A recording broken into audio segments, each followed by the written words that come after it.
اچھا ہنا یہ بتائیے کہ آپ بالکل ہی نہیں گئی گیت کی طرف، غزل کی طرف اور گانوں وغیرہ کی طرف، یا کبھی کبھار؟ نہیں ایسا نہیں ہے، بلکہ میں نے جو اپنا سٹارٹ ہے وہ کیا ہی میوزک سے تھا، اور پاکستان ٹیلی ویژن سے آنگن آنگن تارے پروگرام چلتا تھا، ہادیکا کینی ان کو کرتی تھیں وہ، اور بڑے پیار سے وہ مجھے لے کے آئیں اس پروگرام میں، اور آئی واز ان 2 کلاس، اور میوزک کیا میں نے بہت سارے ٹائٹل سانگس کیے، موویز کے لیے بھی کیا، اور ایون انڈیا سے بھی مجھے اس کے لیے آفرز آئیں، بٹ وہ بہت ہی زیادہ کچھ بہت رومانٹک قسم کے سانگس تھے۔ آفر کس کی طرف سے تھی ویسے؟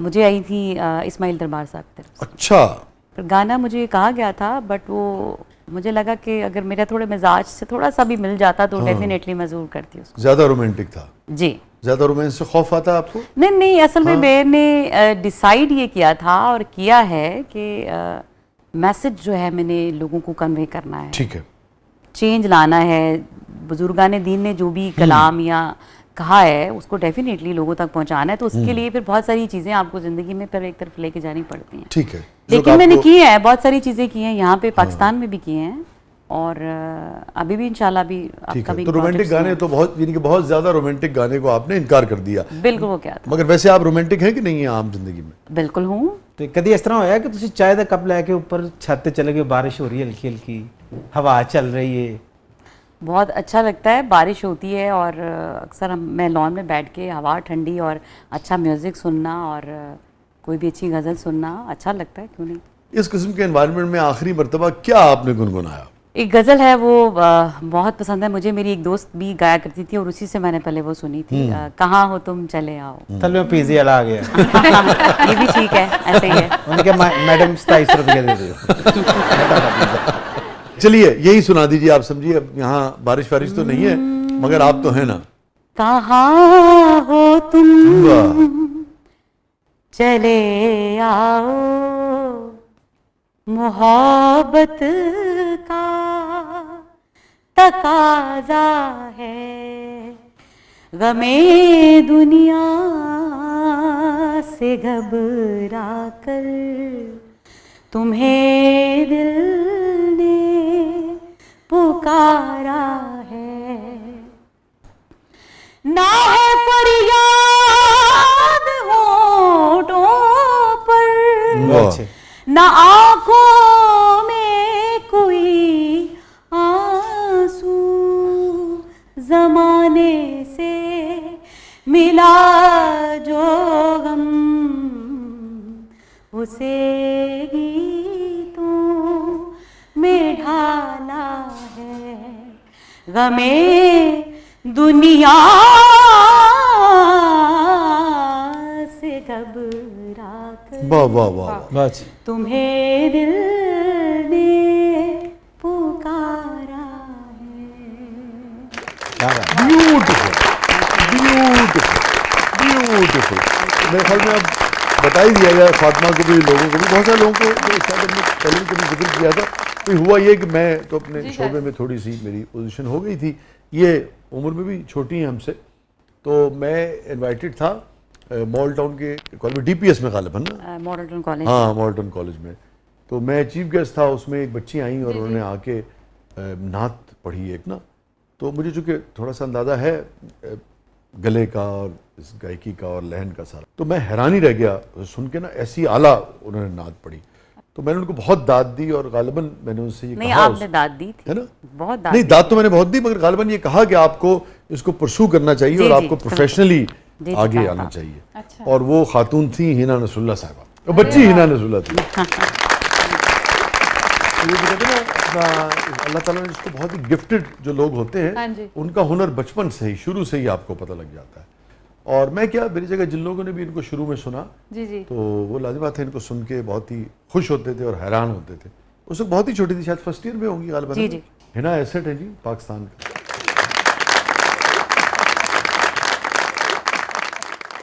فاطمہ کیا ہے پروگرام کے اس مرحلے میں؟ جی ڈاکٹر صاحب اور ہنا صاحبہ، ہمارا ایک سیگمنٹ ہے جس کا نام ہے میرا کچھ سامان، اور ہمارا یہ جادوئی پٹارا سامنے، اس میں مختلف سامان ہم نے رکھا ہوا، آج آپ لوگوں کے لیے دیکھتے ہیں کہ شاہ جی کیا پک کرتے ہیں۔ جناب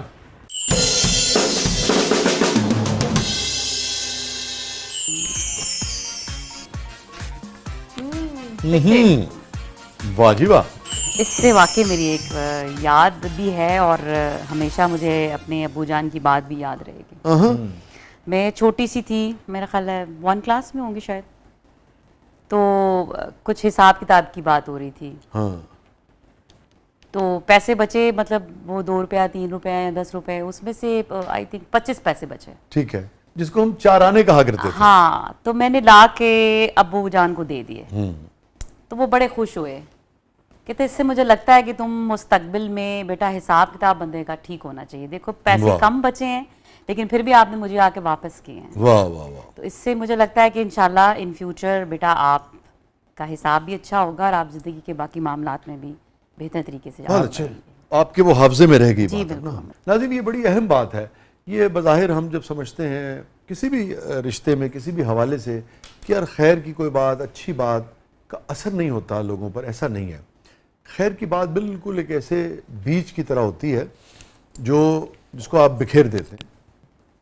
बाज़ औक़ात आपको लगता है कि वो बीज जो है बाज़ औक़ात 100 साल पड़ा रहता है, 50 साल पड़ा रहता है, 20 साल पड़ा रहता है, और एक दिन ऐसा आता है कि मिट्टी जो है वो उस मिट्टी में नीचे उतर जाता है और फिर वहाँ से एक दरख्त जो है वो उभरता है और फिर उसकी छाँव है और उसकी फल जो है उससे दुनिया जो है फैज़ उठाती है.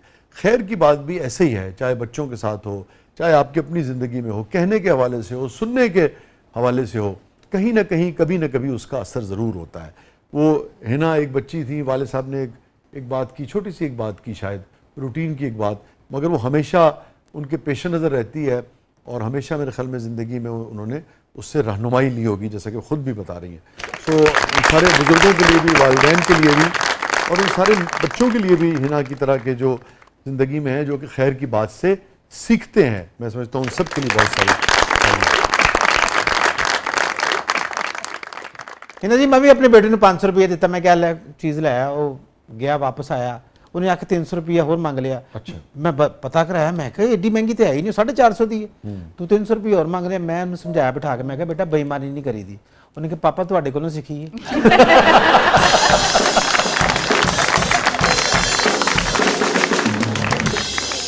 जनाब भट्ट साहब. चलिए मैं ये मोबाइल उठा लेता हूँ.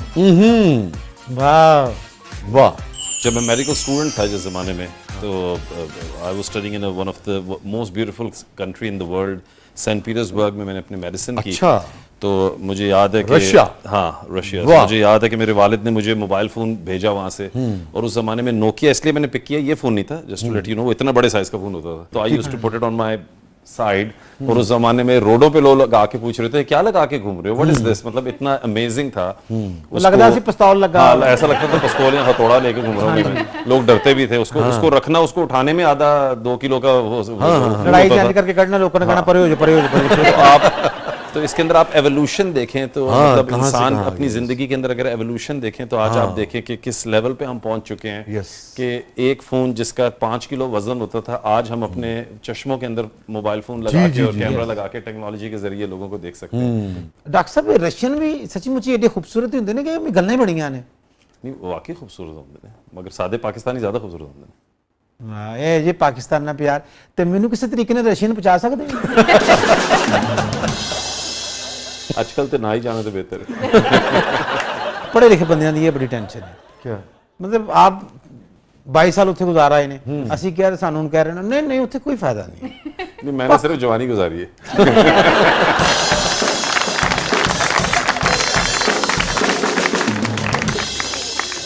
जवानी ते गुजारन वाली इसलिए तानू मना कर रहे हैं ना. आपने शादी वैसे रशिया में की, पाकिस्तान में की? पाकिस्तान में. डॉक्टर साहब ਤੁਸੀਂ ਕਿਸੇ ਰਸ਼ੀਅਨ ਨਾਲ ਸ਼ਾਦੀ ਕਿਉਂ ਨਹੀਂ ਕੀਤੀ? बस वो अम्मा की तरफों इजाजत नहीं सी ना. वैसे ਤੁਹਾਡੇ ਨਾਲ ਪੜ੍ਹਦੀਆਂ ਹੋਣਗੀਆਂ ਜਾਂ तो ज़ाहिरी गल है, बहुत सारी रशियन लड़कियां पढ़ती हैं, हुनी भी बहुत सारी फीमेल फ्रेंड्स ने मेरे नाल. ਤੇ ਤੁਸੀਂ ਤਾਂ ਬਿਲਕੁਲ ਲਾਗਿਓਂ ਦੇਖੀਆਂ ਹੋਣਗੀਆਂ. ਤੁਹਾਨੂੰ ਕਦੀ ਕਿਸੇ ਨੇ ਕਿਹਾ ਤੁਸੀਂ ਪੂਟਨ ਨਾਲ ਮਿਲਦੇ ਹੋ? खैर मुशाहबत किसी ने नहीं की. कभी किसी ने कहा कैस्परो ना मिलते हो? मेरी चॉइसेस बड़ी खराब नहीं बस मेरी मुशाहबत के मामले क्लैशन कोप ना मिलते हो? अच्छा, रशियन नामों का खूब पता है इसे. हाँ, चेखोफ ना मिलते हो? मैं तो मुझे भी नहीं पता कौन है. चेखोव एक बहुत बड़ा अफसाना निगार था, बहुत बड़ा राइटर है चेखोव. और मजे की गल है, मैंने भी नहीं पता. तो मुझे समझ लग गई थी.